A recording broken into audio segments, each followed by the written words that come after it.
Hello everyone. Welcome to class 8 English to Literature, and today we'll study part 1 of the poem Whose Place Is It Anyway, written by Martin Kisco. So students, before we begin the poem, let us go for the introduction of the poet. And the poet of the poem is Martin Kisco. Martin Edmund Kisco was born in 9 February 1958. He is a poet, British composer and screenwriter.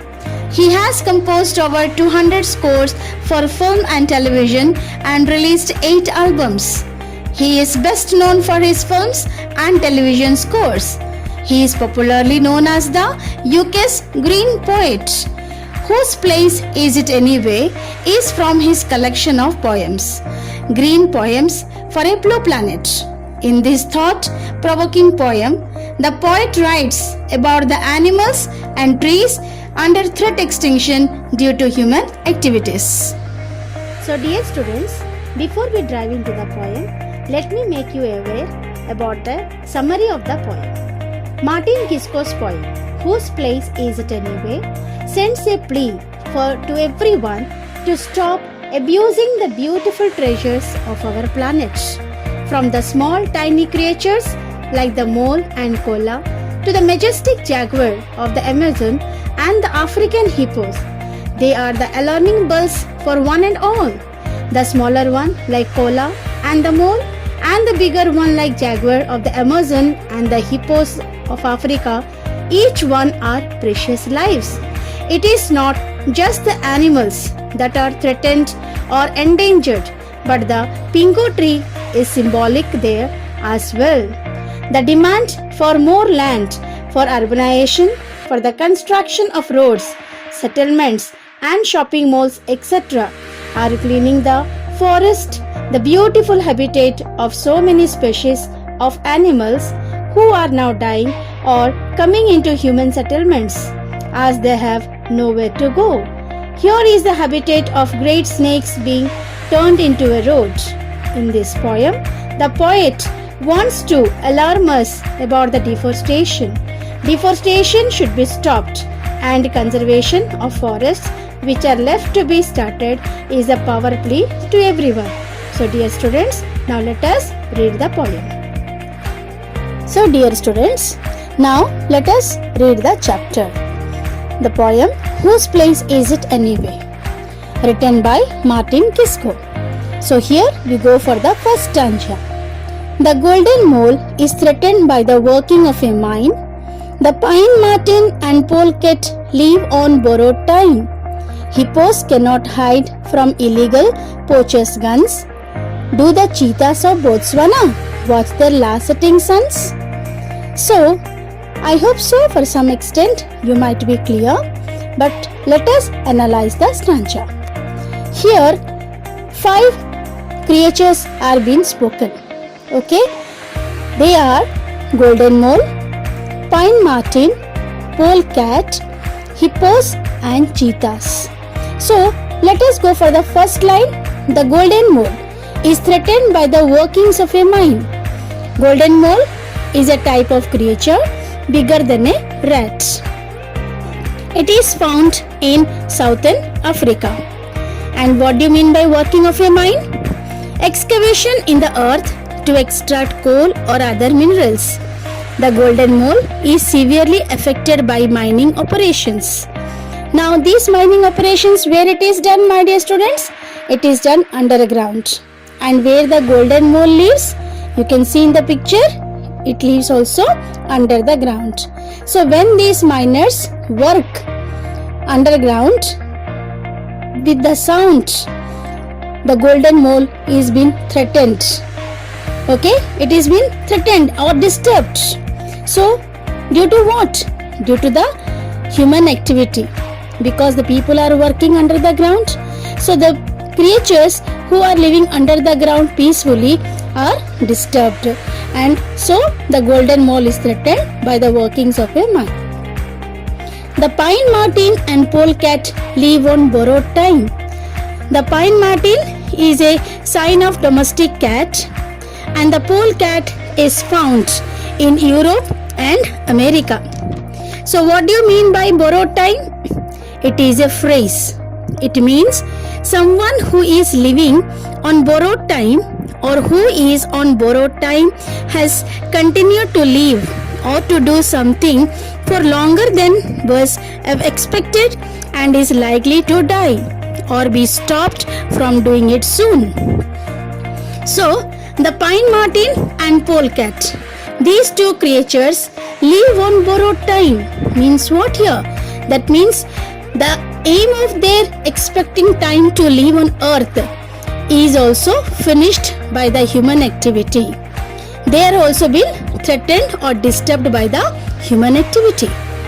Now, hippos cannot hide from illegal poachers' gun. Hippos, they are the largest animals. I hope so you are clear. No, my dear students, hippos are the largest animals on the earth. Okay. Now, what do you mean by this poacher?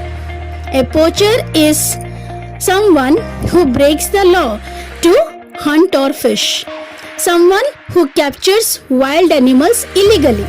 So, here a person illegally, illegally he is hunting. To whom? To the hippos. Through what? Through his weapon guns. That means hippos are also not able to hide themselves from the illegal activity of the humankind. Now, do the cheetahs of Botswana watch their last setting suns? And here cheetahs indicate what? The fastest animals on the earth, isn't it? And Botswana is a place in Africa. And here, my dear students, you see, here the poet asks a question. Do the cheetahs of Botswana watch their last setting sun? So what do you mean by this watch setting sun? Means here the cheetahs are also in danger. Even though they are the fastest animals, we are scared of the cheetahs, isn't it? They belong to tiger family. But still, due to this human activity, you see, they are also being threatened and they are also scared of. So here the poet is asking that they are also in danger. So are they going to survive to see the next sunrise? So here, my dear students, in this first stanza, the poet wants to say that whether an animal, an animal is big or small, the creature may be, but they are helpless in front of the human activity. And here the tiniest are who? Golden mole, pine marten, polecat. Hippos are the largest and cheetahs are the fastest. So even they are, whether these animals are, we can say small or big, fastest or slowest, heaviest or largest, all are equally threatened by the human activity. And who are the humans here? Disturbing and threatening to the animals? They are the miners who are working under the mine, under the ground. And here the poachers. They are hunting the animals. So these are the human beings. They are, with their activities, they are disturbing the life of the animals. I hope so. The first stanza is clear now. Okay. So let us move to the second stanza now. So the second stanza is, as Arctic ice dissolves and polar bears decline, can the wolves of Ethiopia trust humankind? Will the white-tipped shark and angel shark avoid the fishing trawl? How soon until the pingo tree takes its final fall? So, my dear students, here also the poet describes about some other animals.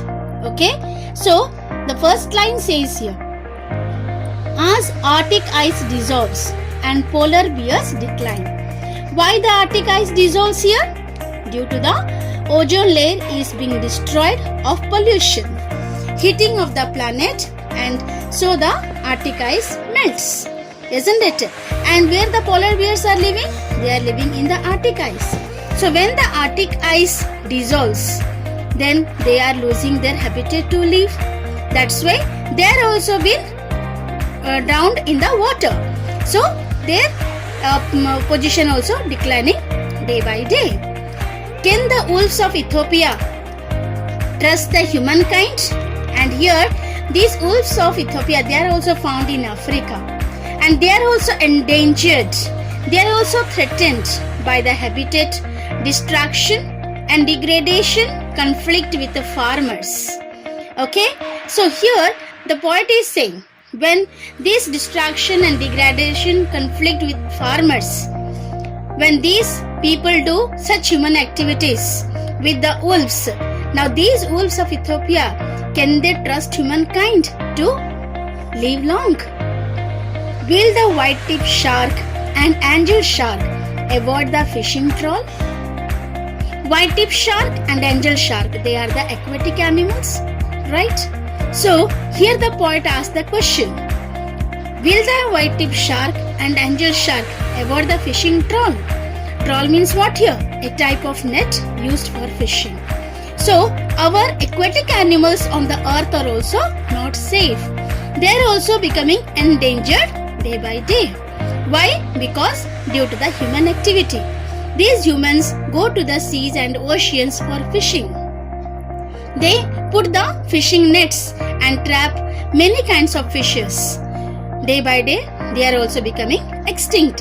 So will this white-tipped shark and angel shark, are they able to avoid these kinds of human activities? They are also trapped with this human activity. How soon until the pingo tree takes its final fall? So what do you mean by this pingo tree? It is found in Africa. It is a slow growing tree. Okay, and this pingo tree is used for many things. It is used from the instruments to firewood and so many activities like construction of houses. There means where? Africa. Another thing, it is the symbolic of the tree of life. The people of Africa, they say that this tree is the life of the people. It can be called as a family tree because it is used for many purposes. So they want to protect this tree from one generation to another generation. It doesn't mean that in one generation only this tree should be extinct. They should, because the next generation should also survive and they should also have the use of this tree. So they want to conserve the resources for the next generation through this pingo tree. So here the poet is asking question, how soon until the pingo tree takes its final fall? Then do you think that for long time this pingo tree also can stand straight and can live in this world? No, very soon it will be also cut and it will take its final fall. So my dear students, so here the poet talks about the polar bears, how they are declined due to the dissolve of Arctic ice, and it is talking about the wolves of Ethiopia because due to as they are not able to trust the human people, they are also endangered. And due to the fishermen, those who are fishing, this white-tipped shark or angel shark or other aquatic animals are also not safe on our earth. And these pingo trees, not only the animals and creatures in our world, but also plants are also affected by the human activity. This is the saying of the poet Martin Kisko. Okay, dear students, I hope now you are clear with the second stanza. So now, okay, this is your 2 stanzas that I have taught you now. Go through 2 stanzas, go through the poem, read it carefully, and whatever the questions you are going to get it, frame it in your own and try to answer it. And whatever the questions possible related to these 2 stanzas, kindly write it down and do your homework. We'll meet in our next video for the rest of the 3 stanzas. So my dear students, stay safe, stay healthy. God bless you. Thank you. Bye.